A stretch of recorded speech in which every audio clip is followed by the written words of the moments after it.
Hello, I'm Dylan. And I'm Keelan. This is Trust Your Doctor, that podcast 40 times harder than Diamond, because this week we watched Heaven Sent and Hellbent. Written by Steven Moffat. Directed by Rachel Talalay. And it aired on November 28th and December 5th, 2015. Defember. I liked these episodes quite a lot. Yeah, I did too. You know, similar to the situation I watched, what was it called? The Girl Who Died and the Woman Who Lived in. Yeah. I found it very hard to pay attention to these episodes, again, just because of the situation, my surroundings while watching them. But from what I did get from these, they were really good. Hellbent was a lot better than I remembered it being, if I'm going to be honest. I don't think I liked it that much the first time I watched it. I think this time I was watching it more through the lens of the season as a whole rather than as a single episode, and I think that's why I liked it a lot more. That's something that I'm going to talk about later on. Yeah, I mean, I think from what I've heard, people really prefer Heaven Sent, and I do as well. I think it's a much better episode. I think it could have just been that. Yeah. And just ended on the cliffhanger. I think end so. the season on the cliffhanger. I think so too, but also I think that Hellbent actually serves as a really good wrap-up to a lot of the themes that played out over the course of the season. Again, something I'm going to talk about later on. I do as well. But on the other hand, I don't think Hellbent... I think Heaven Sent is a much better standalone episode. Like, I don't think Hellbent works as well without Heaven Sent, at least, and probably not even that great without the rest of the season backing it up. Yeah, we're far removed from the era, where Doctor Who finales are just their own random episode, just like every other episode. It's just the same as every other episode. It just happens to be the last one that season. We're finally in an era where we can end like a season-arcing plot, I guess. Which is another thing we're going to have to talk about this season, the hybrid plot line. Did it work? Did it not work? What the hell was Steven Moffat thinking? All these questions and more coming up on Trust Your Doctor. All these none of the answers, just all these questions and more questions. We ask the questions, you provide the answers. That should just be the byline for the show. I should just rewrite it in the iTunes description. We ask the questions, you provide the answers. Oh wait, that could be the byline for... thinking ahead. That's coming up really soon, and we're not ready. We're totally ready. We're totally ready. We're totally ready. He says as he thinks of the byline. 4 weeks, sweating profusely on podcast. We're totally ready. We're talking about our new podcast, by the way. We still haven't officially announced yet either. No. Except, I guess this serves as an official confirmation, even though I think I've confirmed it before. Anyway, getting right into the thick of it, the Doctor's telling a story about how, from the moment you're born, death is literally always following you for your entire life. Every step you take, every move you make, death is watching you. And then the Doctor teleports in to this teleport chamber. We see a hand collapse into a pile of dust, and then the Doctor teleports into this chamber. Yeah, into Hogwarts. Kind of. He wanders around the castle for a bit. He sees some screens displaying a first-person view. Right. The Doctor also hates gardening. So I guess I got to change my bio on the Decorative Vegetable website, unfortunately, since my entire bio on that website is gardening themed. But you're not the Doctor. Clara is.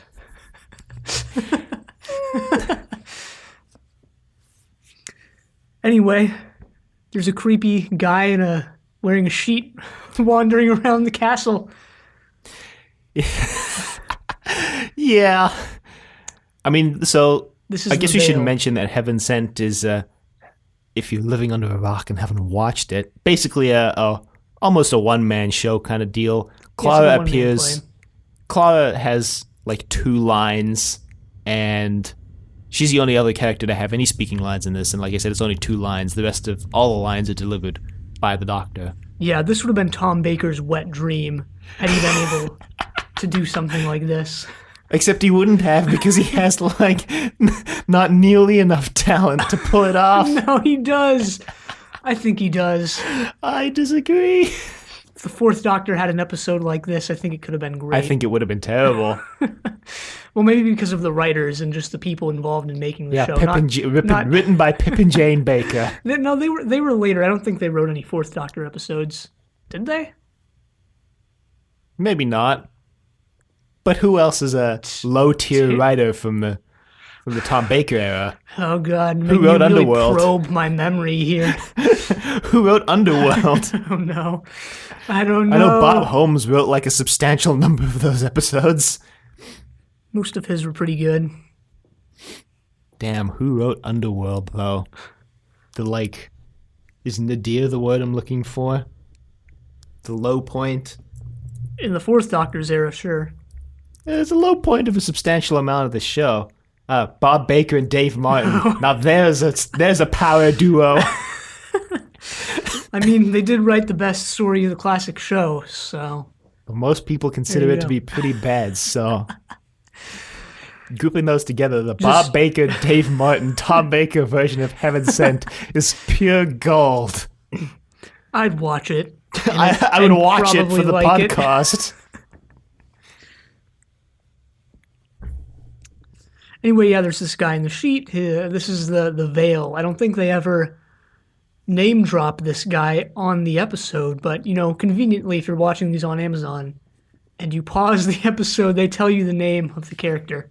And also, if you read the credits, reference to the W.B. Du Bois concept of the Veil. Right. No, right, that's what it's a reference to. No, not at all.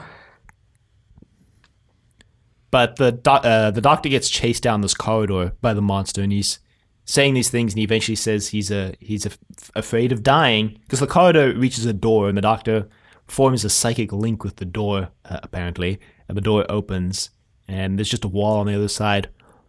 Freaking troll castle. But then the Doctor says he's afraid of dying, and the veil stops and disappears, and you're left kind of wondering, what's going on? As is the Doctor. The Doctor wanders around for a little bit longer, and the veil starts coming after him again. Yeah, the Doctor finds a painting of Clara that's apparently really old. Yeah, it looks pretty aged. The paint is sort of peeling. Doesn't look very well preserved.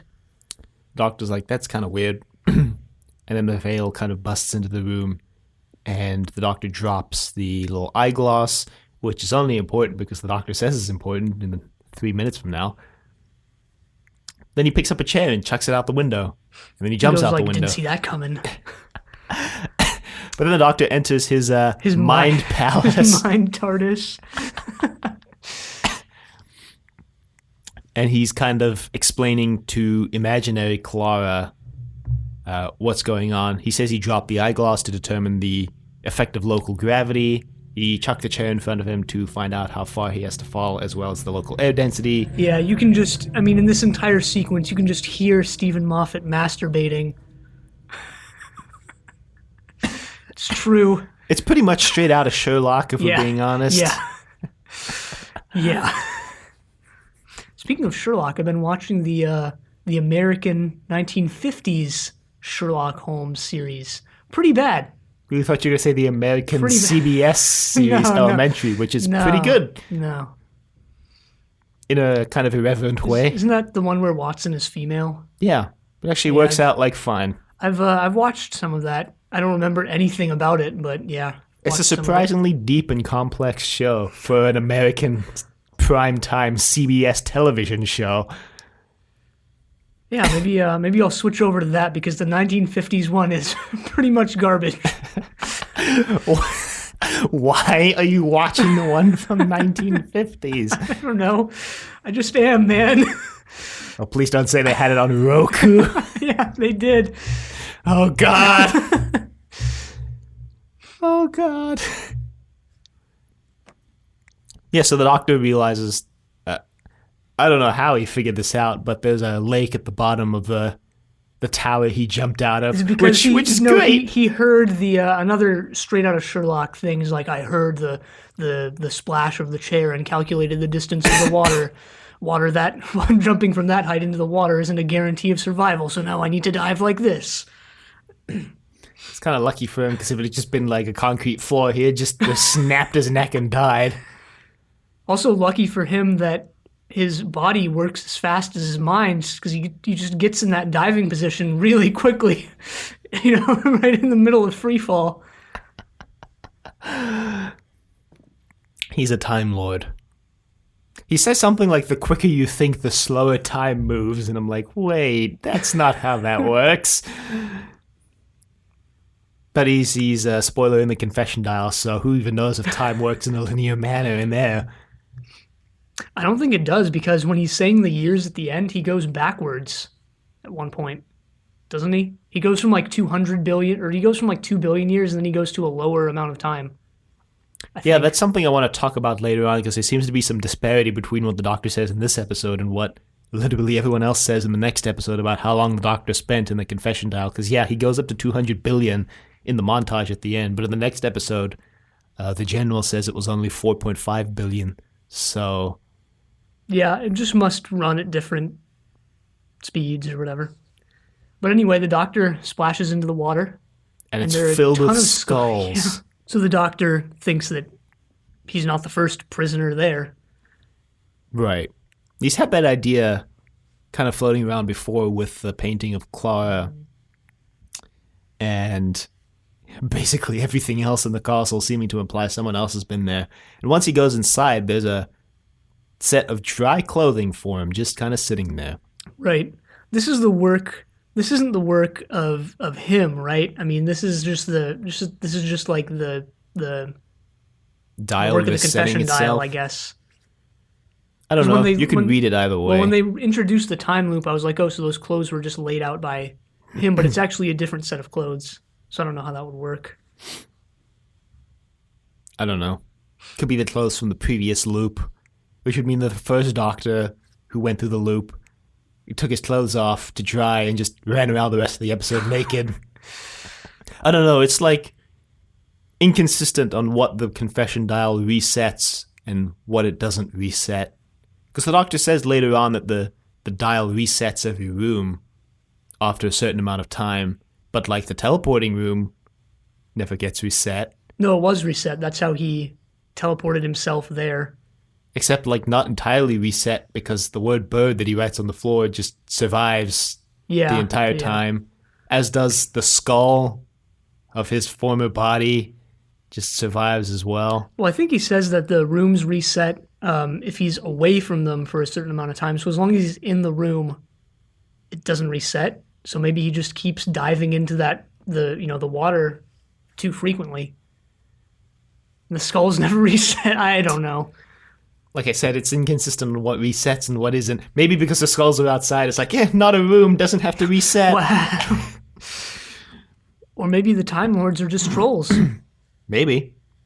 The Doctor says that this whole setup is like designed to torture him and him only. Yeah, so all his worst nightmares are sort of coming true. And he sort of goes through this like cataclysmic thing with Mind Clara and realizes that the veil stops when he confesses something. Yeah, he figures this out because he's just digging a hole in the garden. And while he's there, the veil starts chasing him. This is actually after the Doctor realizes that if he runs from one end of the castle to the other, he can get 86 minutes, I think he says. It was like 82 or something. Of alone time to sleep and eat. But yeah, so he's digging this hole in the ground, and then he figures out that the veil wants truths, but also confessions, I guess, which is your first clue that it's the confession dial. But anyway, I didn't piece it together until they revealed it. But while he's digging, the veil pops out of the ground. He's like, surprise! And then the Doctor confesses that he didn't run away from Gallifrey because he was bored. He ran away because he was scared of the hybrid prophecy. Dun, dun, dun. He thought people didn't know that. We were on to him. The veil disappears, and the doctor's like, running out of confessions. Yes, this is a pretty interesting game that they've set up here, which is that the Doctor needs to figure out, or get to room 12, / figure out what's going on before he runs out of things to confess. Right. But since he's lived for 2,000 years, it'd be difficult to find things he's never confessed before. I don't think it's things he's never confessed before. I think it's just all his secrets. No, he in his mind TARDIS, he says to Clara that it has to be truths that he's never told anyone before. No. Guess that's why he only has like 5 of them. Yeah, exactly. And he even says in the TARDIS, he's like, there are some truths that I can never tell. Oh yeah, I guess all the rooms don't reset because when he gets to the diamond wall or whatever, that doesn't reset because he eventually breaks through it. It would suck if it just reset and like every punch was the first punch. I mean, I kind of interpreted that as that not resetting because it was like the outside wall, so it wasn't contained like within the interior of the dial. I guess. That only things on the interior reset. Again, though, it's just inconsistent with what actually resets and what doesn't. Because the other thing is that we see when the Doctor first arrives, he picks up a spade from the corridor outside and it's covered in dirt. But when the Doctor gets zapped by the veil at the end, we actually see him explicitly place that spade there before he goes to teleport a new version of himself in. Maybe there is no resetting like feature. Maybe it's just the Time Lords messing with him. Except that there is, because when the Doctor goes back to the hole later on, it's reset, and he's like, things reset. Exactly. Maybe it's not a reset. Maybe it's literally just the Time Lords being like, I'm going to manually reset this room. Not that they're there operating the confession now, as far as we know, unless they just commissioned that little boy to do it out in the desert. Maybe that's why he was there. He was resetting the rooms. Got to reset fast if you want to. If you want food and water out in the desert. Great. Except the entirety of Gallifrey is a desert, so he's probably just adapted to living in the desert anyway. Good to see them bring that back. No, you know what? My headcanon for all of this is that he was just kicked out of the snow globe city, thrown into the desert, and only provided food and water when he reset the rooms to troll the Doctor. That's what's going on here. Like it or not. The Doctor finds a message at the bottom of his grave that he's dug that says, I am in 12. We get a little bit of a montage of the Doctor looking for room number 12 throughout the castle. And he's like, the numbering is a bit obscure. I thought for sure that this was, at the end, he was going to figure out, like, it wasn't room number 12. It was actually a reference to how Clara's, like, inside me now. Wow, that would have been weird. That would have been very weird. This episode is already weird, even without that. This episode is like one of the weirdest episodes of Doctor Who ever made, if you really think about it. Yeah. It's actually not very Doctor Who-like. No. At all. But like I've said before, the best episodes of Doctor Who are the ones that are least like Doctor Who. Whatever that means. Again, we provide all the questions and you provide all the answers. You're basically the ones podcasting. We're just leading you on the journey. But the Doctor, do a response-only podcast that just responds to other podcasts. The Doctor makes it back to the teleporter room, and he finds the word bird written in the ash, I guess. Just the dirt. I don't think it's ash. I just think it's dirt. Oh, I figured it was like ash from the previous burned up bodies of the Doctor. I don't know. Beats the heck out of me. He finds the word bird written, and the Doctor goes up. He finds a room at the back of a staircase at the back of the room, what I meant to say. And he goes up to the roof, and he's like, it's kind of weird. The stars are all in the wrong position. Kind of seems like I've been here for 6,000 years. As the Doctor says right when he pops out, he's like, I haven't time traveled, and that was a short-range teleport, so I'm within 1 light year of where I was before. Interestingly, seems to imply that Gallifrey is like within 1 light year of Earth, spatially. Unless the confession dial, like, moves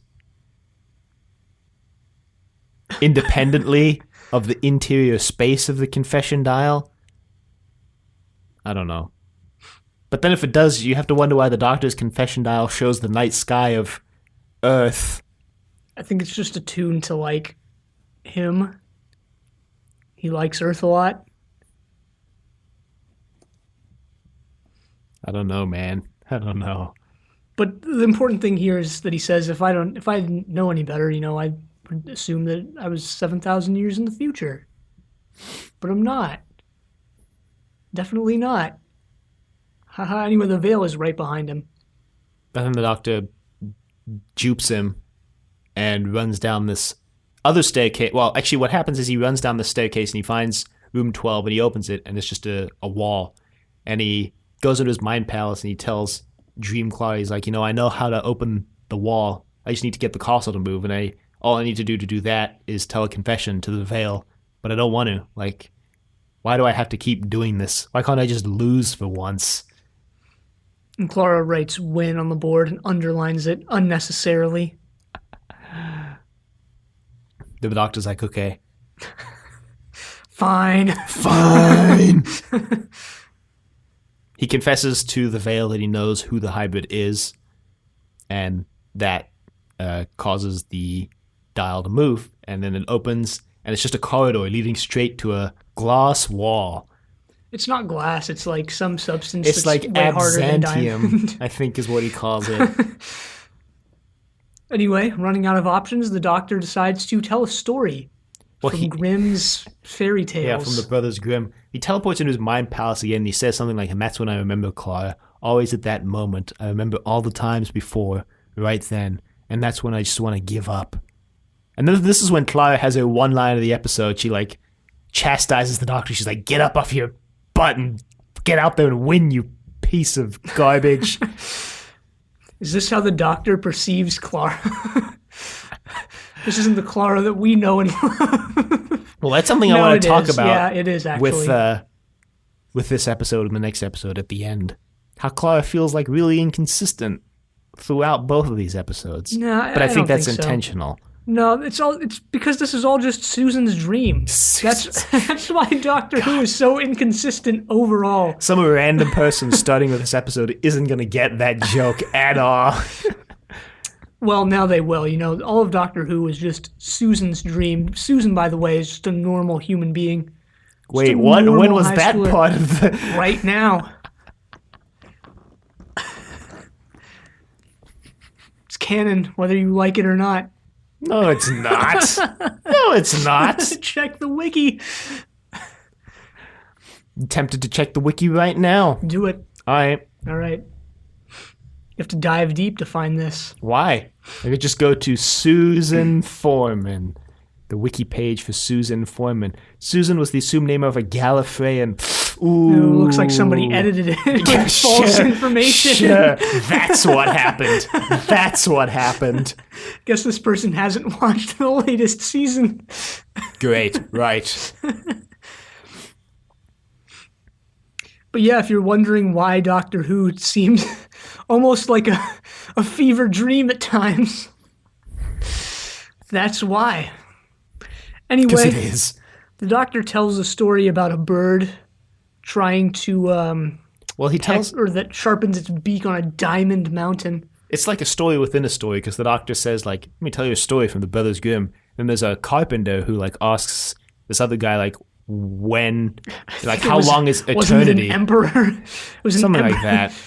And it's like, how long is eternity? And then that person within the story that the Doctor's telling tells a story of a mountain of diamond, made of pure diamond, and it takes an hour to go over it and an hour to go around. And every 100 years, a little bird comes down to the mountain and sharpens his beak on the mountain. And then once the mountain has been reduced to nothing, the first second of eternity will have passed. We don't actually get all of this at once. We get like slightly more and more of it as the Doctor, because we should explain that the Doctor is like punching his way through the wall. Yeah, just punching his way through diamond. Gets killed by the veil every time. Yeah. But Time Lords take a few days to die, we find out. The Doctor reckons he has a day and a half. It's going to take him a day and a half to make it up the stairs. Yeah.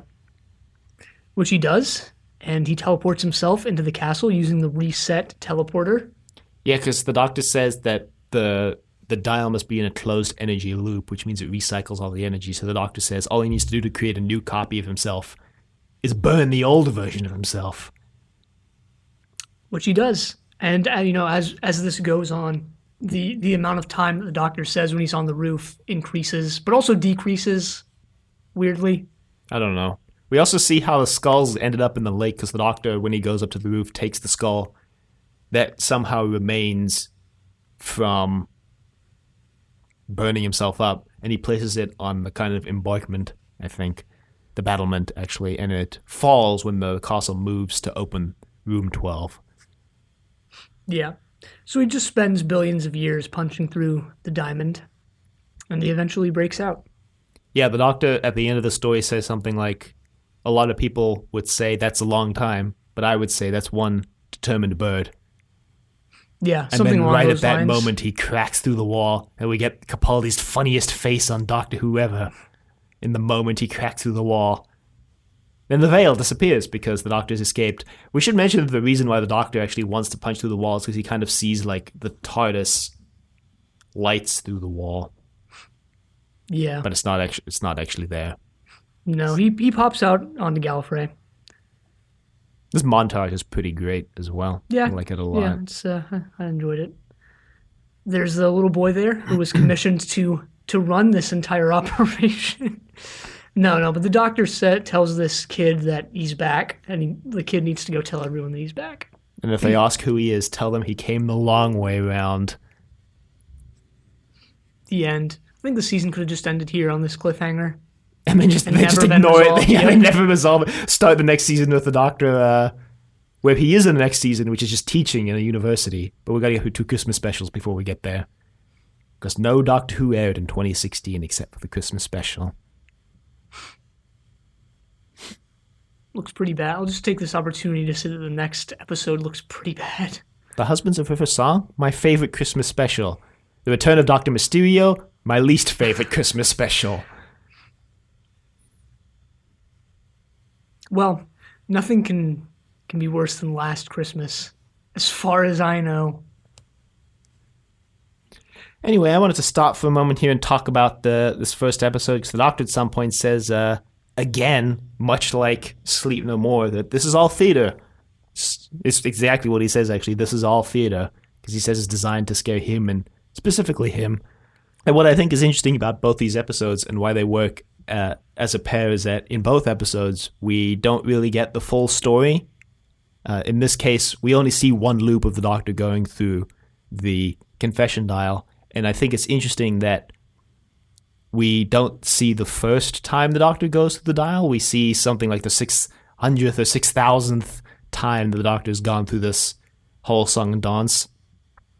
And I think that's an interesting choice, because it kind of leaves open, like, how long was the Doctor in here before this, and how long was he in after this? Well, the first thing you would guess is that it was 7,000 years, because, I mean, I don't know, the first assumption I made was like, all right, one loop is 1 year. Yeah. But that's actually not true. They never actually say that one loop is 1 year. Yeah. Could be, like, way less. Could be, like, 3 days.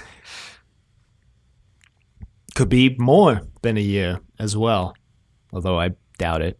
The Doctor carves out also a nicely shaped rectangle through that wall. Really nicely shaped. Kind of have to wonder if he's, like, getting down on the ground, punching the floor area of the wall.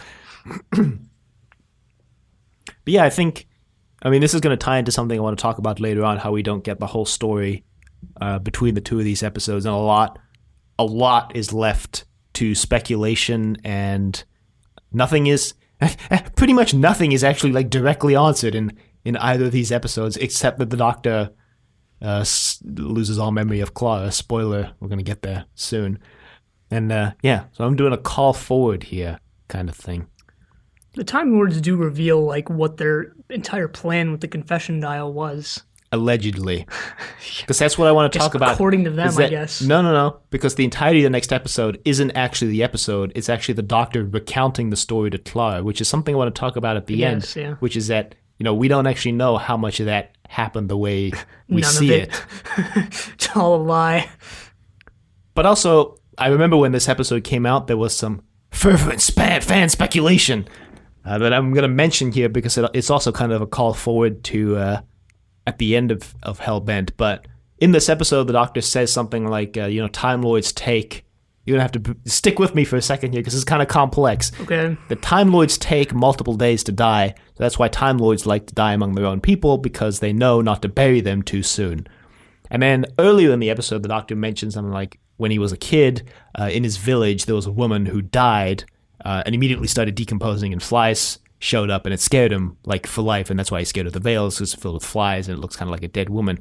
So a lot of people propose this theory that the woman who died in the village and immediately started decomposing was not a Time Lord because she didn't take days to die, she just died immediately.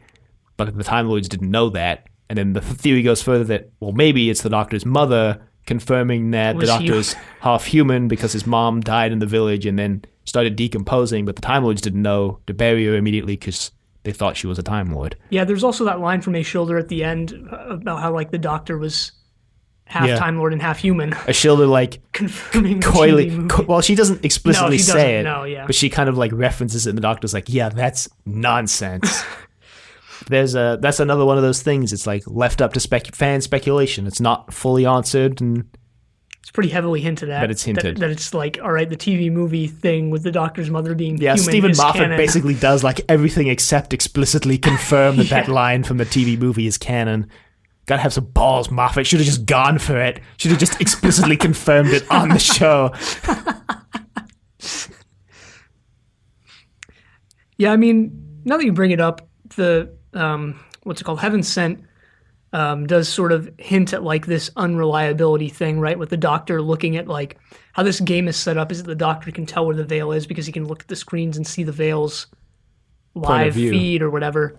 But I know we've talked about this before, but like I don't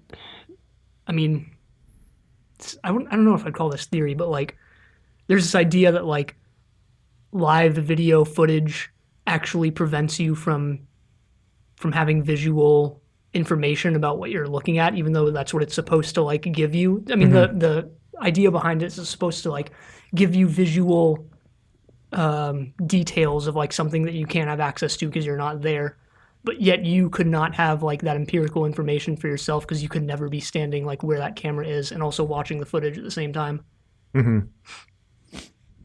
But part of the footage in this episode is used for the Doctor to place himself where the veil is, to figure out where the veil is, which is interesting. Yeah, which is like there's just a weird like epistemological like impossibility to that, even though it's what's happening. Even though it's what's happening, even though both in the episode and in real life we know like, all right, if we're watching live footage, we don't know for sure, but like you can kind of be assured, I guess, that when you're watching live footage, it's live and it's really happening right then and there. It's some other place. Yeah, the Doctor's also heavily assuming it's still alive. Yeah. There's just like an epistemological problem that arises from that you can just ignore for like 99% of the time. Great. Is it really a problem if you can just ignore it? Well, I mean, it's a problem. It's not like a practical problem. It's just like a mind-based problem. Interesting. Just kind of hinting at like the unreliability, but I guess it is reliable in this case. I don't know. Well, I think both of these episodes are unreliable. It was all just a lie. Could be. Yeah, I wanted to talk about something here, and that's jellyfish. The Doctor has a line in Heaven Sent where he goes like, the two things that link every living being to every leaving being? Every leaving being. And I just watched the Despicable Me trilogy. Maybe Gru's accent is rubbing off on me. The surrealist masterpiece of the decade. But anyway, continue.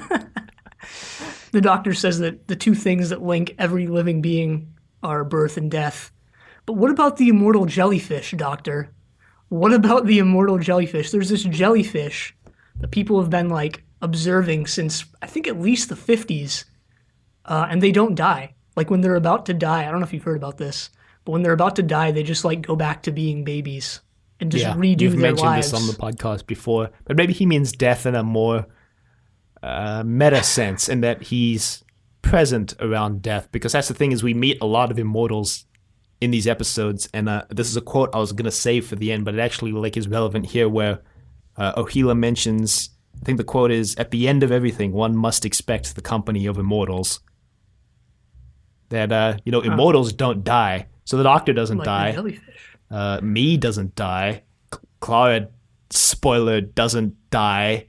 Right? The Sisterhood of Karn doesn't die. So these people are all linked only through their birth, but not through death. However, what I'm saying is it could be like a meta thing where they're present around others' deaths and outlive others' death. Yeah, that's interesting. There's also like going with the whole metafictional, or like going the whole metafictional route. You would say like the end of their story for each other. Like Clara's story is over for the Doctor at least, and that's her death, right? I don't know who this. I think it might be Like a metaphorical death almost. Yeah, I forget who wrote this. I think it might be Kathy Carruth, who's like a trauma theorist person, who writes that because death has been pushed to the sidelines in modern society, people die away from their families a lot of the time, or like they just go into a hospital to die instead of like dying at home like they used to. Because there used to be no hospitals in existence. She says that, or she links that to the history of the novel, where like you can close the book and there's definitive endings for for characters, that they have development and that they like quote unquote die when their stories are over. And that's how like we've reincorporated death into our lives, or like that's why we want definitive endings in stories. Mm-hmm. Some of that might be at play here, but I don't know. Literally just off the cuff with this, so I haven't really thought about it too much. So I'm pretty sure someone like along the jellyfish line, sorry, I think someone actually mentions jellyfish like in the story at some point. Someone mentions how you can like cut a jellyfish in half and get two or something like that. Like regenerates or something like that. For some reason, I remember somebody mentioning jellyfish in this episode, because I know when I read your notes, this was not what I expected you to say. Because I'm like, oh, he's going to mention that guy who mentioned jellyfish in these episodes, but now I can't remember what the guy said. Really wish I had written down what he said. I don't remember that, but if so, then I guess this all just runs maybe deeper I'm just than we like thought. Maybe I'm just conflating this with something else I watched the same day. I think so. Maybe someone just mentioned jellyfish yesterday when I watched Hellbent. I don't know. Anyway, these jellyfish, just totally unrelated to Doctor Who, are really interesting because, well, they never die. They just go, and it's not that they never die. It's just like when people are like, oh, like, yep, looks like this one's about to die. They just like go back to the beginning of their lives, and that's how they stay alive. Much like the Doctor. Interesting. Oh God. Yeah, interesting. Maybe Gallifrey's like Earth in the future, and these jellyfish evolve into Time Lords. Well, that's the thing. A lot of people propose the theory that Gallifrey is just future Earth, and that's why the Doctor hangs around Earth so much. That's why the Time Lords are so malevolent and evil. I mean, I'd buy it with the confession dial not moving more than 1 light year from where it is. Yeah, kind of seems to imply that like Gallifrey is the far future version of Earth. Yeah, there are definitely like major hints in the show that this fan theory is true. Anyway, Hellbent. The lesser of these 2 episodes. In some ways. In most ways. It begins like not even where the cliffhanger leaves off, because we begin in another desert. In a different desert Wait in a minute. Nevada. Wait, what if this is the same desert, but like billions of years in the past? Maybe. But it's the desert of Nevada. Like I said, if Doctor Who goes to the Americas, it's either New York or the desert. Wait a minute. Doesn't the Doctor has a line later in this episode where Clara asks where they're traveling, and he's like, nowhere in space, billions of years in time. Wait a minute. Except they go into the future in that instance. But what if they then go into the past and it's Earth? Possibly. But yeah, we see this diner, which is the same diner from Day of the Moon. Yeah. Which let it go, Moffat. The Doctor even mentions this like at the end of the second episode, at the end of Hellbent. He literally goes, "I've been here before, haven't I? With you, with Clara." And he's like, "No, wait, just kidding. That was Amy and Rory." It was Amy and Rory. But anyway, yeah. So he's in this diner. The Doctor appears at this diner. He kind of gets out of this truck and he comes into the diner. And this waitress, who looks a lot like Clara, Yeah, is but there. given all the Clara like clones Yeah, you slash think it might just be like another regenerations, time like, slice of Clara yeah, from like when she jumped into his timeline like 2 seasons ago. And she's like, "Oh, what do you want?" And he's like, "I don't have anything, but I play." And he's like, "Don't you need an amp?" And he's like, "Yeah." And he just hooks into the Dino sound system and he starts playing Clara's theme, which is this kind of weird thing that like Solo randomly did as well, where this the soundtrack to the show slash movie becomes canon within the show slash movie. yeah, like in Rocky Five. Yeah, and Yeah, Rocky Rocky did it Five. too. Yeah, Once Upon a Time in the West does it in a weird way where like one of the scenes is like the sound effects of the things going on in the scene create the theme song of the movie. Yeah. Another kind of meta fictional thing going on here. But he starts playing Clara's theme, and then he's like, "I'll tell you a story." Smash cut to the Doctor walking into that barn he was in Day of the Doctor. He just doesn't say anything. This whole Oh, village like celebrates his yeah. Well, arrival. first a woman walks in. She's like, "You can't be in here." It's you. I guess this is the Doctor's village from when he was a kid. I guess these Time Lords just recognize each other by like genetic makeup because none of these people have seen the 12th Doctor Yeah. before. 12th Doctor's never been to Gallifrey before. Yeah, Time Lords can recognize each other across regenerations, except when they can't. It works when they need it to. Yeah. Then we get the title sequence. And the Doctor gets a nice steaming bowl of tomato soup. Or whatever that is. Looks a lot like tomato soup. I think O'Healy even mentions it's soup, so I'm going to just pretend it's tomato soup. For your peace of mind. Yep. I mean, the Doctor Like that does meme basically image from state... like 2007 where it's like a Chinese restaurant menu and one half is in Chinese and the other half is in English, and the last thing on the English side is like won't tell you because you won't eat it. I want to say the Doctor like explicitly basically confirms that flies exist on Gallifrey, so another confirmation Guess it's that future Earth. I mean, considering it looks like a nuclear wasteland, you know. Anyway, all of the cloister bells on Gallifrey, literally all of them are ringing now that the Doctor's arrived. Some of the Time Lords in classic Time Lord fashion are like, it's no big deal. This is not a problem at all. This general shows up from Day of the Doctor, and he talks to Rassilon, Yeah, this who's is Rassilon. regenerated from Yeah, Timothy Dalton. This is Rassilon. Of course it's Rassilon. I didn't know it was Rassilon until eventually they say it, but actually, again, since I watch these on Amazon, you just pause the episode and it's like right in your face, Rassilon. Like, Yeah, oh, they don't call him Rassilon until he goes, "I'm Rassilon the Redeemer, the Resurrected." I knew far before that. So did I, since I watched this before. And he's got the hand of Rassilon on. Very nice. Moffat bringing that back.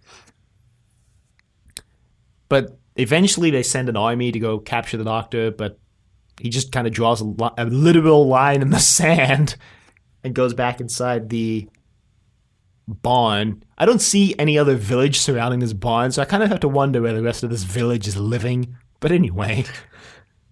Maybe they're just behind that hill, behind the cabin. And then Yeah, I guess it is a barn. the High Council shows up. Doctor still ignores them. Then finally Rassilon gets the message and shows up with a firing squad, but he shows up. Then once the firing squad kind of talk to the Doctor for a bit, they sort of go over to his side because legends of him during the Time War still exist. And I was a little confused He's for a while war hero. as to when this was all taking place, but it's actually just like way far in the future near the end of the universe. Well, that's where Gallifrey was hidden, apparently. I mean, it's definitely post-Time War, at least. I don't know how long after the Time War. Well, the Doctor has this line. Again, this is enough. This can't be like confirmed, but Clara says something along the lines of, "I thought Gallifrey was hiding, you know, in its own enclosed space or whatever it was." And the Doctor's like, "Yeah, apparently they got out. I didn't ask them because I didn't want to inflate their egos." Yeah, basically.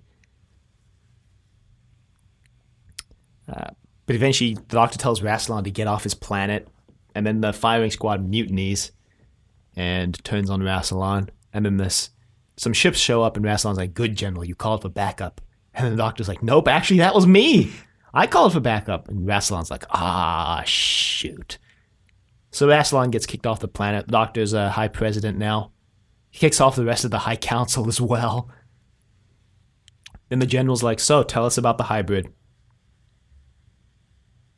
Although we actually, right before the firing squad fires on the Doctor, they fire on him, and then we just hear the Doctor go, "Can I have some lemonade?" And you're like, "Wait, what?" And it just cuts back to the diner, and the Doctor's like, "Yeah, can I have some lemonade?"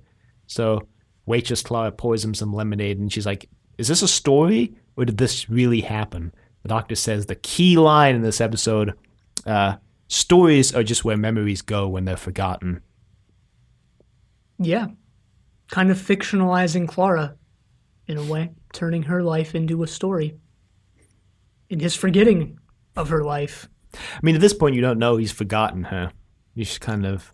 Yeah, and they heavily hint that when this forgetting plot device is introduced, that it's Clara who forgot. Yeah. You're like, oh, okay, it's Clara. She forgot the Doctor. But nope. So... Steven Moffat, always the trickster. Of course.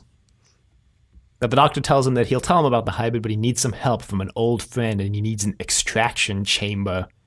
And apparently the Time Lords should have this technology where they can extract people right before they die. Yeah. Between heartbeats. Yep. So they go back to Adric's death, and no. If that had happened, I would have applauded this as the greatest episode of Doctor Who ever. The Doctor's like, "I need help from an old friend." You think it's going to be Clara, and it just smash cut to Adric going, "I'll never know if I was right." Smash cut to door opening. "Adric, come, I can save you." Katarina. She's just about to airlock herself. Door opens. "Katarina, I can save you." The Doctor just gets the death squad back together, all the companions who died. Except Clara. Katarina, Chameleon. Adric, Chameleon. He's like, "This is the A-team," and the General's like, "Who the bloody hell are these people?" That guy who died in the Two Doctors in the restaurant. Just every other incarnation of the Doctor. Literally right before the first Doctor dies in the 10th planet, "I can save you." Right before the second Doctor regenerates. Right before the third Doctor regenerates on Metabelis. Well, the third Doctor wasn't on I don't know if Metabelis, it was on Earth. The third Doctor took months to regenerate because he went to Metabelis, got dosed with radiation, and then just dicked around in the time vortex for 2 months before showing up on Earth and just dying in front of Sarah Jane. You just hear, "But the moment has been prepared for. I can save you." Fifth Doctor sacrificing himself for Perry. "I can save you." They should have done that and just ended it the same way with all of the Doctors loose throughout time. Perry's about to get married to Brian Blessed. "I can save you." So it's metaphorical deaths as well. As well as real ones. Why not? They just cut to Jodie Whittaker in an as yet unseen Regeneration. scene. "I can save you, future me." All right, anyway. No, it's Clara, as you might expect. The Raven freezes right before it's about to fly into her body. Well, everything freezes. And they do this really cool effect where they're color channels of Clara, of the video, are desynced. Yeah. But yeah, she runs through the doorway to meet the Doctor. The Doctor's like, "All right, we're getting out of here." And the General's like, "I can't let you leave this room." And they also tell her that she doesn't have a pulse because they took her from her timeline between two beats of her heart. Right, which is why she can walk around and everything. But then the Doctor pulls the General's gun on him. And Clara's like, "I don't want this. Don't do this." And then the Doctor kills the General. Yeah, literally becoming everything Clara warned him not to become. Yep. And the General regenerates into a woman. On screen, the first on-screen male to female regeneration. Since Missy's was off-screen. Yeah. Or is it? I think it was, so far. I think it was. She implies that she's been a a woman her entire life except for the lost generation where she was a man. Well, she flat out says that. Yeah. I mean, I guess we can't confirm that it's true. Yeah. You can't. Because again, this Just is be all just a lying through story. her teeth. I mean, this is all just a story the doctor's telling Clara. We don't know how much of this happened or in this way at all. Yeah, and the benefit of this, I mean, at the end, the doctor says that he doesn't remember what Clara looked like or really anything about her other than that she was there and that she was with him and stuff. The benefit of like the visual format of a TV show is that we see Clara, and they could have just put like a filter over her face. Just made her like the shoot. They could have just had it be like in Heaven Sent, where they had her back turned for everything, which would have been really difficult, but possible. Let's say just have her have no face, just like a flat piece of skin. I'm trying to remember that happened in Doctor Who before, but I'm not remembering what episode it is. Yeah, I don't remember. Oh wow. The faceless ones, maybe. I actually don't think it was that episode. Surprisingly enough. That was the one with Chameleon Airlines or whatever it was Chameleon Airlines. That was the one where Ben and Polly were just like, "Yep, we're done. Bye." Yeah, that was a good episode. It was, except for the final 2 minutes where Ben and Polly were like, "Yeah, we're gonna leave now." Anyway, the Doctor and Clara run into the cloister room, and the Doctor kind of accidentally lets slip that he stole the moon like Gru from Despicable Me. Lost the moon and stole the president's wife, obliquely referencing when Missy last season told those 3 things to Clara. Actually, it was the beginning of the season in Magician's Apprentice, I think. She's talking to Clara and she's like, "I've known the Doctor, forever." And she tells him these 3 things, like since he was a little girl, since he stole the moon, and since he like married the president's daughter or something. Huh. I think. I didn't remember that. I remember one of them was stealing or losing the moon or whatever. So that one confirmed true. The Doctor knows a secret way out from when he was a kid. Unless this was all just the story that the Doctor was telling to Clara in the diner. Could have been since episode 1. True. We wouldn't know. The entirety of Doctor Who is just the story the Doctor is telling the Clara. It's like, let me tell you a story. Tells her the entirety of his life story up to that point. He ends it with, "Now I'm going to go find Adric." Jesus. But the Doctor and Clara... Yeah, they're running through the cloister. They encounter some old friends and new enemies. No, just kidding. They only encounter some old enemies, like a Dalek who says, "Exterminate me." Interesting. An angel, or a couple angels, actually. I think we forgot to mention at the end of Heaven Sent, where the Doctor's final line is, "I know who the hybrid is," and he says, "The hybrid is me." Yeah, we did forget to mention that. That's kind of a key thing that we forgot there. Well, they reiterate that pretty nicely at the end for you of this one. Thankfully. And there is also at least one Cyberman in the cloister. And a weeping angel. Yeah. Multiple angels. The Doctor and Clara steal a TARDIS and run away. The Doctor also has gotten a memory blocker from the extraction room. And they steal his TARDIS, and the Doctor's like, "I want to go to the very end of the universe because the Time Lords can't go there." And I'm like, "You've already been there like 3 times, Doctor. You're like running to your past selves there." Remember, he went there and listened. Was that the end of the universe or the end of Earth? I can't remember. The universe. So the Doctor was like, "There's only one person in existence here, and it's Orson Pink." Me. No. It's Orson Pink. Maybe the person knocking on the door in that episode was me. I was thinking of Hyde. They do the same thing in Hyde. Hyde was the end of the world, I think. I can't remember. But yeah, and listen, he goes to the end of the universe. He's like, "There's only one being here, so what would be outdoors?" And there's knocking at the door. Me. Yeah, it might actually be me now that I think about it. That'd be kind of wild. What if me was knocking on the door in midnight? It wasn't the midnight creature. It was just me. Hello, it's me. Yeah, so at the end of the universe... Yeah, and the reason that the Doctor wants to go there is because he thinks that by going there, time will resort itself and Clara will be alive again. Brought back to life, yeah. but it's not working. Then they hear knocking at the door, and it's 4 knocks. The doctor says, wow, it's always 4 knocks, isn't it? There's a lot of Donna's final episode in this episode, now that I think about it, with the whole 4 knocks thing and the erasing the mind thing. Yeah.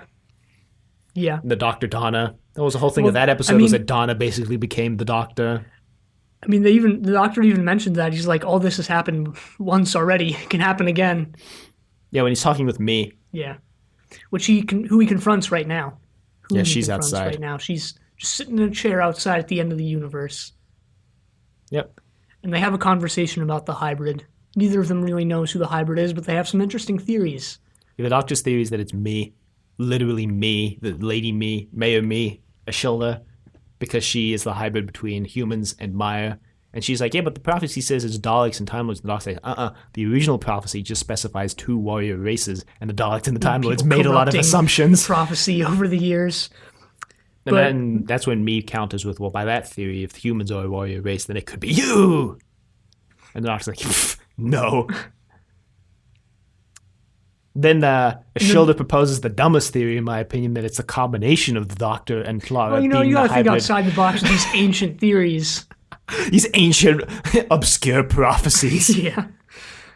So she thinks that it could either be the Doctor and Missy or the Doctor and Clara. Right. The Doctor and Clara is a little more likely since the whole prophecy always incorporates 2 different races. Yeah. Clara's watching this whole thing on the TARDIS view screen. And the Doctor reveals his plan to wipe Clara's memories. Yeah, I mean, the Doctor tells me he's going to go tell Clara right now, so they go into the TARDIS. Clara's like, no, my memories are mine. I reversed the polarity on that thing. I'm like, wow, Clara, so your memories are yours, but the Doctor doesn't get to keep his memories? Wow, that's kind of egotistical of you. Wow. Well, it's a 50-50 shot because they don't really know what's going to happen when they press that button. Well, my point is, the Doctor doesn't know what's going to happen, but my point is that Clara is like so adamant about keeping her own memories, but she's like completely disregarding and invalidating the Doctor's right to keep his own memories by trying to reverse the polarity. Just by like even trying to do it, she basically is considering herself above the Doctor at that point. Well, I don't know about that. I do. I mean, we don't know what's going through her mind when she says that. She clearly did it, though. Yeah, no, I mean, she does it. We just don't know why. Because she doesn't want it done to herself. But then immediately after the Doctor actually does it, she's like, shoot, I didn't think you would actually go through with it. And the Doctor's like, somebody had to lose their memories, Clara. That's what I said. Yeah, so one of them has to lose their memories. They don't know which one it is. Pretty heartfelt scene goodbye. I really like this. Clara's probably my favorite companion in all of Doctor Who. Although I'd have to rewatch all the Turtle episodes right now to be sure. I mean, it's pretty heartfelt, but then we smash cut back to the diner, and then that all gets undone as well. I like this as well. You know what? I don't. I do. I wrote this whole paragraph here, notes on Clara, in my thing, and it starts with her second run out feels very disingenuous. But anyway, we're not there yet. They're not even. They're really drawing out Clara to the very, very last minute. I mean, she's written out here, and then bam, she's in the diner, and there's another exit for her. How many? I mean, there's at least 10, if you count all the non-Clara Claras. Yeah, well, the Doctor is in the diner, and he says something like, I can recreate her by the hole she left. Like, I know there was a nice warrior on a submarine and a mummy on the Orient Express, but I don't know what she looked like. And I don't know. Yes. We basically lost all the emotions surrounding those memories, making them into stories, which is what I want to talk about in a bit. Yeah, this kind of reminds me of this, I don't know if it's a disease, I don't know what you would call it, but it's this thing called aphantasia, which I heard of like pretty recently. Pretty sure you've mentioned it on the podcast like 40 episodes ago. I mentioned it when I first heard about it, which was like a month or 2 ago. But it's basically when you can't imagine things. So like most people can close their eyes and like imagine an apple, but people with aphantasia can only close their eyes and imagine an apple that they've already seen before. Or they can only remember apples that they've seen before. They're actually not imagining anything. Like another example would be you can close your eyes and imagine a room that doesn't exist, but people with aphantasia can't do that because they can't imagine things. They can only remember rooms. They can only see the layout of rooms that they've seen before because they can't imagine. They can only remember. Mm-hmm. Interesting. I don't know what that has to do with this, but other than like vaguely being kind of the same thing. But yeah, there you go. Well, Clara walks into the back of the diner, and then the diner just dematerializes. I guess. Yeah. Guess that's the TARDIS. And then, Well, Shoulders in there. We see her. yeah, they have this little like dialogue. How Clara's like, since I'm not aging, I could like. Well, she's like, well, we need to go back to Gallifrey to fix all of the wounds in the timeline, right? Shoulders like, yeah, we have to do that. And Clara's like, well, considering I'm not really aging, we could delay that for a little bit, couldn't we? Wow, Moffat. Wow. So Clara's loose in the universe, traveling in a TARDIS that looks like a diner. Great. That's the one thing I don't like about the episode. Literally the one thing I dislike about Hellbent. It does rub me kind of the wrong way. I still like it, though. At the end of the day, I still like it. Clara spinoff when? Never. Please no. Don't. You know that if they did that, they would just ruin her character, season 2 Rose style. Then the Doctor finds his TARDIS. The Doctor finds his TARDIS. Series 8. It's true. They did already do that. Can't ruin what's already been ruined. Moffat taps his head. He's like, I can't make it any worse. Then the Doctor finds his TARDIS with the Clara memorial on. To me, there kind of seems to be like a moment of realization in his eyes that that's what Clara looks like, that he was just talking with Clara. And then he gets in the TARDIS and he leaves. Yeah. We get a preview for next time. Looks like your typical not very good Christmas special. It's like the least Christmassy of all the Christmas specials, if I'm being honest. So you should actually like it for that aspect, given how much you hate Christmas. Yeah, I mean, that's the reason I dislike Christmas specials, is because I hate Christmas. And the Doctor gets a new sonic screwdriver. And also on the chalkboard is written, run, you clever boy, and be a doctor. Ooh, right in the feels. 50% of the people watching who started with Capaldi's era are like, what the hell is that even a reference to? And the episode ends. Yeah. So I have nothing to talk about here, and I know you have like quite a bit. Yeah, I have some stuff here. First, I want to talk about the idea that memories become stories when you forget them, which kind of ties into my other thing that, how much of this... story. True. How much of this can we actually trust? None of it. I don't trust anything. But part of the memories stories thing, it kind of ties back to when Me was the nightmare, and she couldn't remember. Her memory span basically wasn't long enough to remember her hundreds of years of life, so she wrote all of her memories into the diaries. And when she's talking with Clara, she's like, "Oh yeah, I remember.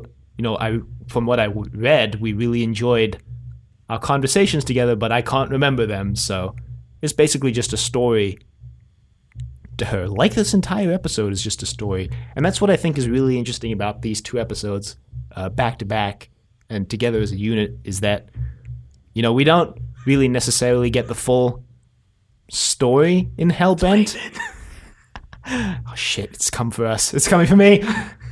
Just say that we don't necessarily get the whole thing again, because we'll probably cut this out. But we don't necessarily get the whole story, because the kind of conceit of the episode is that it's the Doctor telling the story to Clara, to waitress Clara, basically, as he remembers it. And it's literally a story to him now, because he doesn't remember any of it. And I think that's partially why it seems that Clara, to me anyway, is a little bit inconsistent throughout the episode. When she first shows up and the Doctor's about to shoot the general, she's like, "I don't want this, just let me go. And just let me go." But then immediately, 3 scenes later in the cloister, she helps the Doctor escape by distracting the general. And then 3 scenes later, she's like, how about we just go our separate ways and just stop this whole thing? And it seems to me that the reason why she is that way is because the Doctor is telling the story, and in telling the story, he's recreating the way that he wants or thinks Clara would have acted, and not how she might have necessarily acted in those scenes. Kind of the same way with how the Doctor might be just telling us how he thinks he acted, or how he might have acted, because, again, as he says, he's got no emotion attached to these memories anymore, basically. So that it's just a story that he has no emotional attachment to anymore. He has no attachment to how he portrayed himself or how he acted. And I think that's really interesting.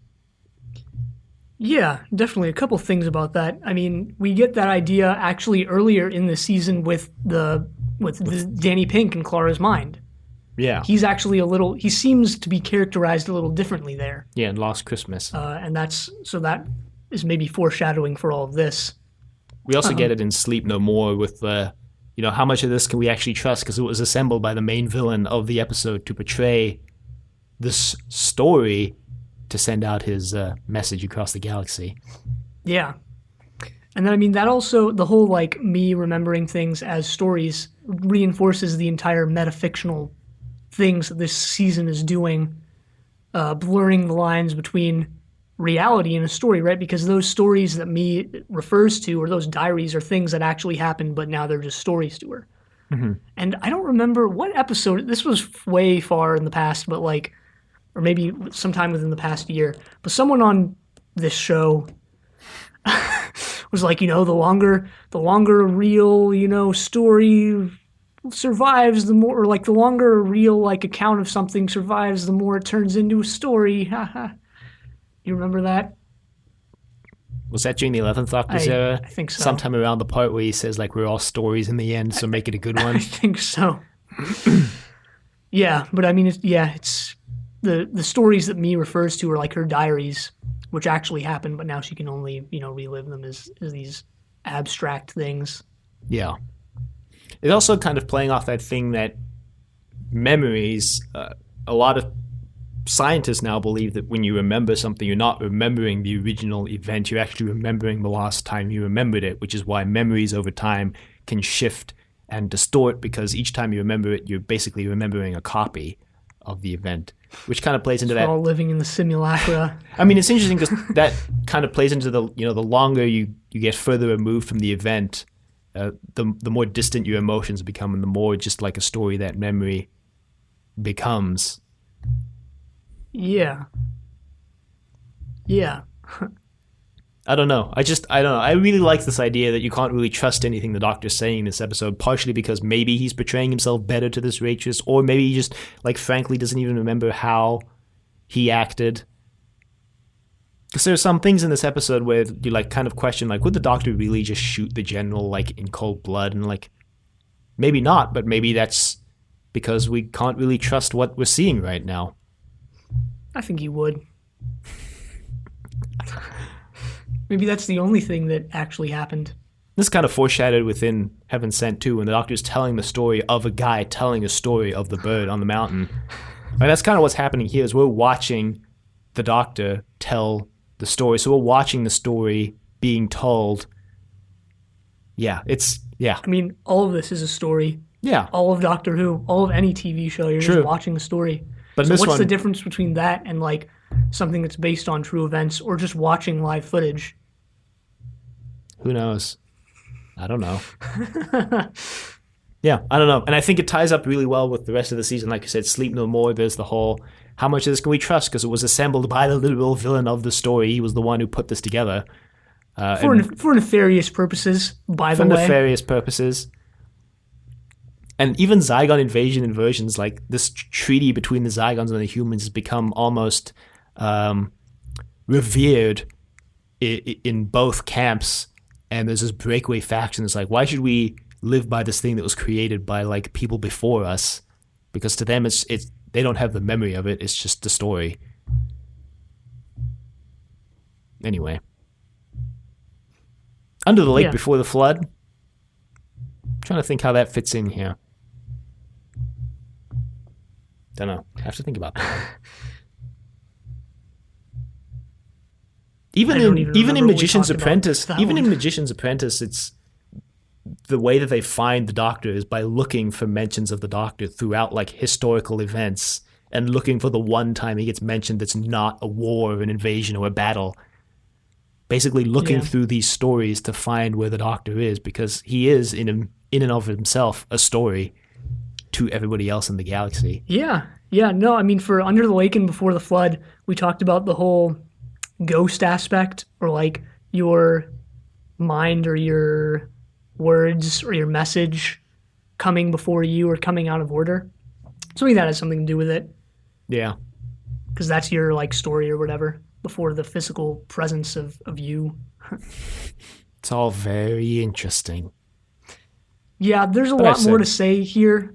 I would have to like rewatch the season. I think this is one of the best seasons, if not the best, of New Doctor Who. I think so. I think it's definitely up there with series 4 was really good as well, I remember. So I consider both of those like right up there. Yeah. That's all I have to say about this episode. Yeah, I'm surprised that. I mean, if we want to dive into a little bit more about the season, because we're kind of already on that topic, I'm surprised that there are a lot of people who don't like this season. Yeah, I'm surprised by that as well. I think some people maybe just don't like the two-parters, Yeah, maybe. or maybe some people just didn't like where Steven Moffat took the whole hybrid plotline. And also maybe they didn't like all the metafictional stuff that was brought up in this episode, in this season, sorry. Yeah, we didn't talk about how the hybrid plotline, or we kind of hinted at, but the hybrid thing, it's not like Bad Wolf where it's like, all right, here's what the Bad Wolf is, we're going to tell you. It's sort of left open for you. Yeah, because you don't get a definitive answer between the Doctor and me. Because the Doctor even says like, "Oh, does it even really matter?" Like it doesn't. At the end of the day, it doesn't matter.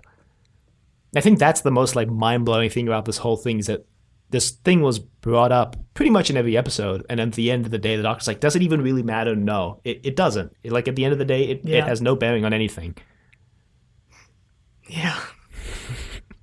I think people also might have not liked that Clara stayed on.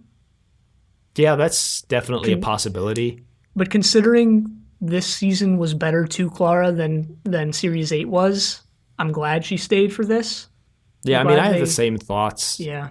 I think a lot of people wrote off the season before it even started because of Clara, because they're like, Clara should have just left at the end of Series 8, because Clara in Series 8 was like a pretty grating nuisance, if we're going to be honest. Yeah.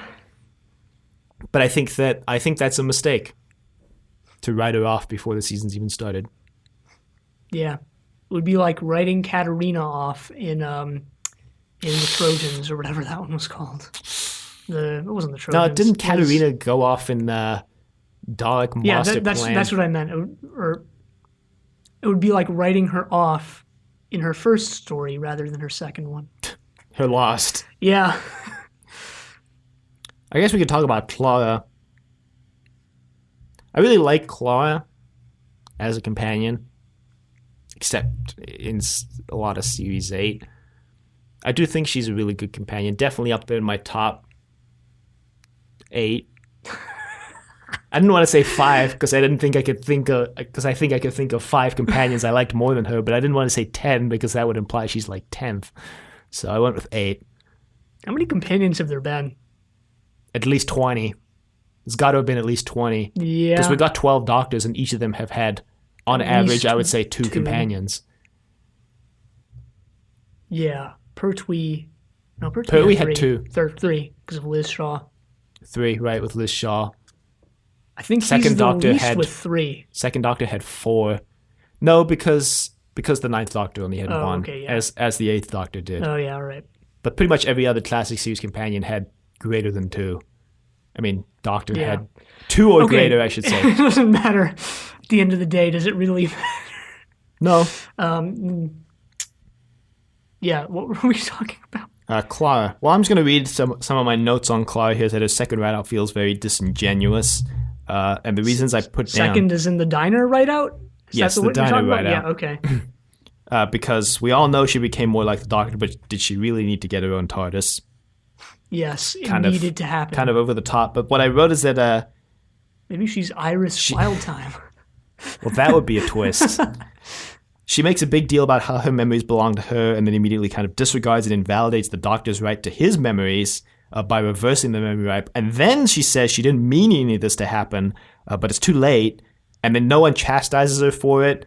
She gets out completely scot-free and actually comes out of it like better than she did before. So it's like, wow. She does all this like pretty mean stuff at the end of this episode, and then she just comes out of it like better and gets no consequences I didn't whatsoever. see it as like mean-spirited, though. I didn't see it in that way. I don't know. It's the way it came off to me. Yeah. And she comes off better than she did before. I don't know. It also kind of... is she better off? Well, yeah, she has a TARDIS. She's literally immortal, and she has a TARDIS. Those seem like two pretty bad things. Yeah, but she can... But she's... The thing about her being immortal, though, she can die whenever she wants. All she has to do is go back to Gallifrey. Yeah, that seems like a pretty bad. I'd rather like have my death be completely out of my hands and be immortal and get to decide when I die.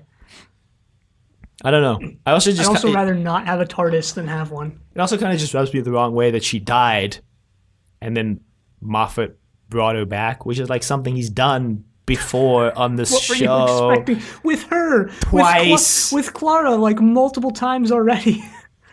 This is the third time he's done it. Get some new material. Don't worry, though. It's not the last time. He has one season left. And it happens twice more. Well, like I said earlier, and like I've been saying, I think Clara is my favorite companion in Doctor Who history. Wow. And I'm counting Frobisher. Saying you're counting Chameleon. Yeah. Wow. No, I think she's my favorite. I think it's either her or Turlough. I placed Turlough above her.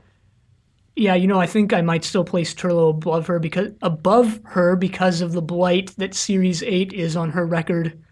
Yeah, that's fair.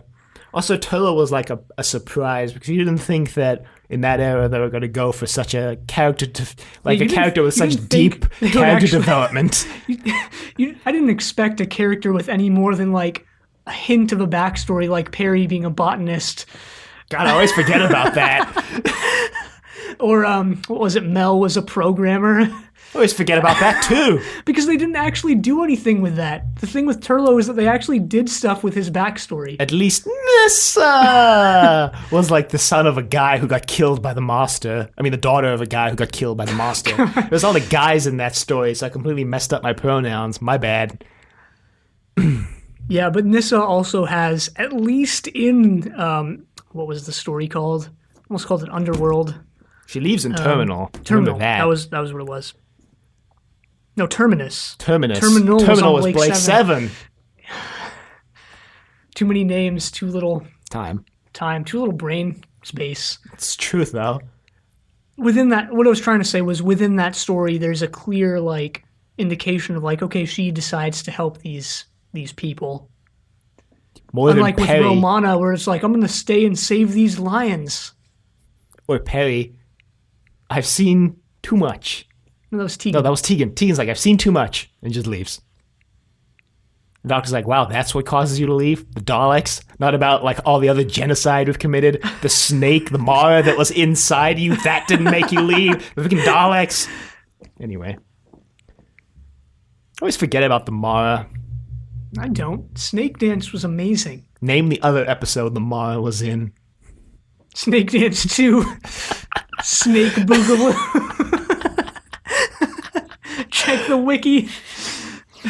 It's on there. Well, I'm actually out of things to say about this episode, except for the other sequences we have. Yeah, so now is probably a good time to move into the Sonic Shades segment. The final Sonic Shades segment brings a tear to my eye. Does it really? No, not at all. I had scanning. Me too. I had unknown purpose. Yep. I had controlling screens. Yep. And I had reversing the polarity. Yep. I also have it for calling for reinforcements. Yeah. And didn't the Doctor use it to turn on to connect the guitar to the Dyno sound system? Yeah. Looked more like it was just a radio sitting there rather than an actual sound system. Yeah, that's what it seemed like. Calling the sound system is a little giving it a little too much credit. Hey. Especially considering this is a TARDIS and probably isn't hooked up to anything other than its own internal workings. Yeah, shouldn't the Doctor have figured out it was a TARDIS when he tried to connect to the sound system and it was all wonky alien technology instead of 1950s dyno tech? Guess he's just completely oblivious. Well, so for quotes, I think we have the same first quote. Yeah, I only had this one. Why don't you go ahead and do the honors, because this is a great quote. I finally run out of corridor. There's a life summed up. It's true. The show would be nothing without corridors.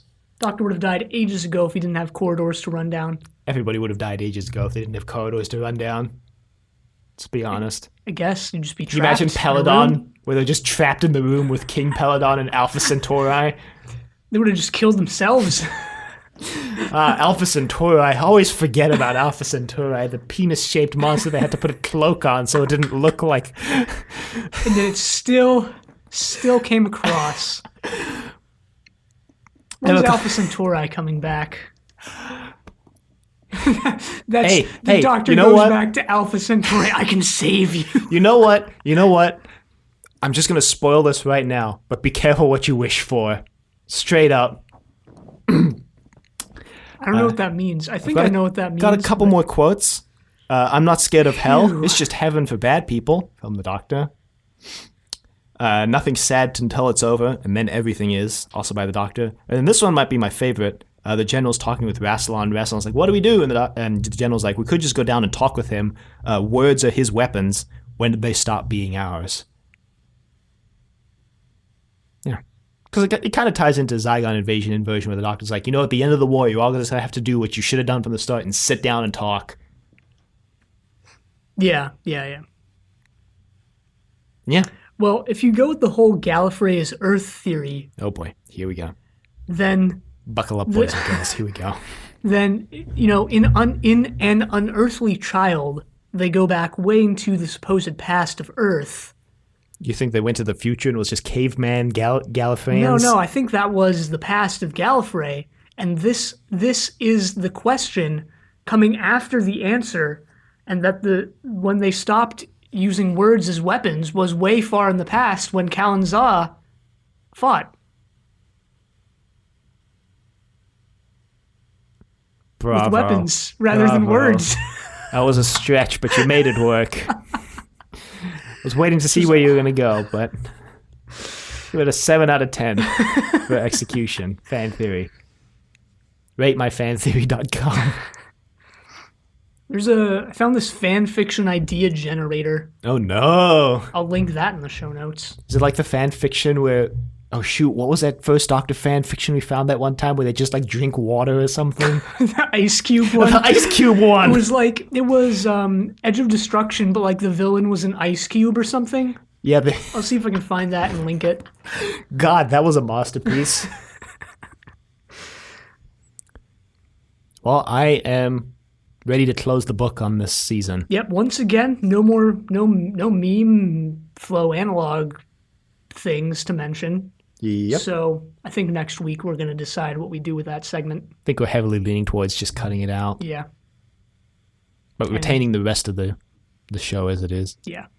The podcast, whatever. We have an email this week from RG. Arriving just in time to make it into the episode. Just kidding, it arrived like 5 days before we recorded, so... I hated Heaven Sent the first time I saw it. I didn't really understand it. It felt claustrophobic to me. It was kind of dark and depressing. I missed Clara. It was a long time before I watched it again. On second viewing, knowing how it would end, I found myself more impressed with the sheer craft of it, the way the Doctor pieces together what he's going through, what he was prepared to endure to escape his prison, the eons that it took to reach his goal. Capaldi is very, very good in this episode. How he can use subtly different death expressions that convey horror each time is a masterclass in acting. I may have said this before, but I didn't warm to his Doctor immediately. Interestingly, his episodes are the ones I rewatched the most. This is gut-wrenching. Then we have Hellbent. I would recommend that viewers avoid that one as it just pisses all over this episode and those preceding this one. RG. See, I actually disagree with that last statement. Like I said in the episode, I think Hellbent is like the perfect combination of everything this season has introduced. But maybe she means it, and she can email us and let us know. to tell us if I'm right.